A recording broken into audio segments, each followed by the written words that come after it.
தேவனுக்கே மகிமை உண்டாவதாக. இன்றைய தெய்வீக ஆற்றல். அதே கதை, வித்தியாசமான பாணி. பூமியையும் வானத்தையும் உண்டாக்கின நாளிலே வானமும் பூமியும் சிருஷ்டிக்கப்பட்ட வரலாறு இவைகளே. ஆதியாகமம் 2:4. 2018 ஆண்டு நிலவரப்படி அமெரிக்காவில் மொத்தம் 44 ஜனாதிபதிகள் இருந்திருக்காங்க. அந்த ஜனாதிபதிகள் பற்றி ஏன் நமக்கு இன்னைக்கு உதாரணமா கொடுத்திருக்காங்கன்னா, ஒரு வல்லரசு நாடு, அதிகமான வல்லமை கொண்ட ஒரு நாடு. அதனாலதான் இன்னைக்கு உதாரணத்திற்காக நமக்கு அந்த நாட்டினுடைய ஜனாதிபதிகளை பற்றி கொடுத்திருக்காங்க. அங்க பிரசிடென்டா ஆகிறது ஒரு சாதாரண காரியம் இல்ல, ரொம்ப பெரிய விஷயம். அந்த எலெக்ஷனை வின் பண்ணி அதுல ஜனாதிபதியாய் அவங்க வரணும். இந்த ஜனாதிபதிகளுக்கு அதிகமான வல்லமை உண்டு, பவர்ஸ் அவங்க கிட்ட இருக்கும். அதிகமான பவர்ஸ் அவங்க கையில கொடுக்கப்பட்டு இருக்கும். அந்த நாட்டை கட்டுப்படுத்தி ஆள்றதுக்கான சில பொறுப்புகள், வல்லமைகள் அவர்களுக்கு கொடுக்கப்பட்டு இருக்கும். அப்படிப்பட்ட ஜனாதிபதிகளுக்கு இன்னொரு பக்கம் இருக்கு. இன்னொரு பக்கம்னா, ஒரு பக்கம் அவங்க ஒரு ஜனாதிபதியா அந்த நாட்டையே அரசாள்றாங்க. இன்னொரு பக்கம் எப்படின்னா, அவர்கள் அவங்களுடைய வாலிப வயதுல அவங்களுக்கு இருந்த காதல் பற்றியும், அவங்க தன்னுடைய மனைவிகள் மேல வைத்த அன்பு பற்றியும் நமக்கு ஒரு உதாரணமா கொடுத்திருக்காங்க. அதாவது 1800, 1900 இந்த ஆண்டுகள்ல எல்லாம் அதிகமான தொலைபேசி, இமெயில், இப்போ நமக்கு இருக்கிற சோஷியல் மீடியா மாதிரி எல்லாம் இருக்காது இல்லையா. அவங்க தன்னுடைய காதல் மனைவி கிட்ட பேசணும் அப்படின்னா கடிதத்தின் மூலமா பேசுவாங்க. அந்த மாதிரி அநேக 1000 கடிதங்கள் இந்த நம்ம 44 ஜனாதிபதிகள் சொன்ன இல்லையா, இவங்களுக்குள்ளாக இருக்கு. அநேகமான கடிதங்கள் அவங்களுக்குள்ள இருக்கு. அந்த கடிதங்கள் எப்படி இருக்கும் அப்படின்னு பாத்தீங்கன்னா, சில கடிதங்கள் அன்பு மிகுந்ததா இருக்கும். சில கடிதங்கள் அவங்களுடைய கஷ்டத்தை பகிர்ந்து எழுதியிருப்பாங்க. சில கடிதங்கள் எப்படி இருக்கும்னு பாத்தீங்கன்னா, அவங்களுக்கு நெருக்கமான சூழ்நிலை இருந்ததுன்னா அதை குறித்து அழுதி எழுதியிருக்க கடிதமா இருக்கும்.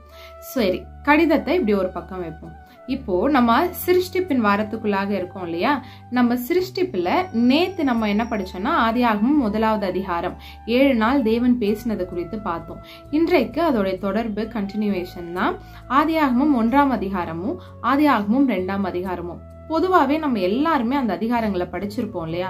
அந்த அதிகாரத்துல 1வது அதிகாரத்துல என்ன இருக்கும்? சிருஷ்டிப்பு. 1ஆம் நாள், 2ஆம் நாள், 3ஆம் நாள் அப்படின்னு தொடர்ந்து சிருஷ்டிப்பு இருக்கும்.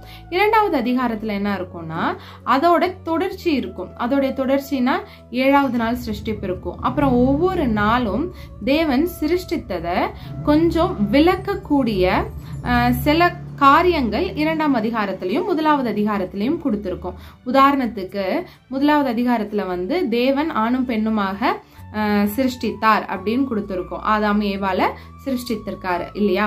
அதே 2வது அதிகாரத்துல அதை கொஞ்சம் விளக்கி நமக்கு புரிய வைக்கிற மாதிரி, அவர்கள் ஒரே சரீரமாய் இருப்பார்.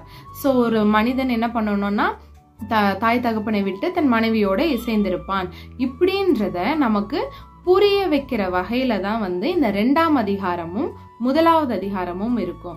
அதாவது தேவன் சிருஷ்டித்தாருன்றதை விட நிறுத்திடாம, அது அவங்க எப்படியாக இருக்கணும், ஒரு ஆதாம் ஏவாள் எப்படியாக தங்களுடைய வாழ்க்கையை நடத்தணும், எப்படியாக இருக்கணும்ன்றத சொல்றதுதான் இந்த 2ஆம் அதிகாரம்.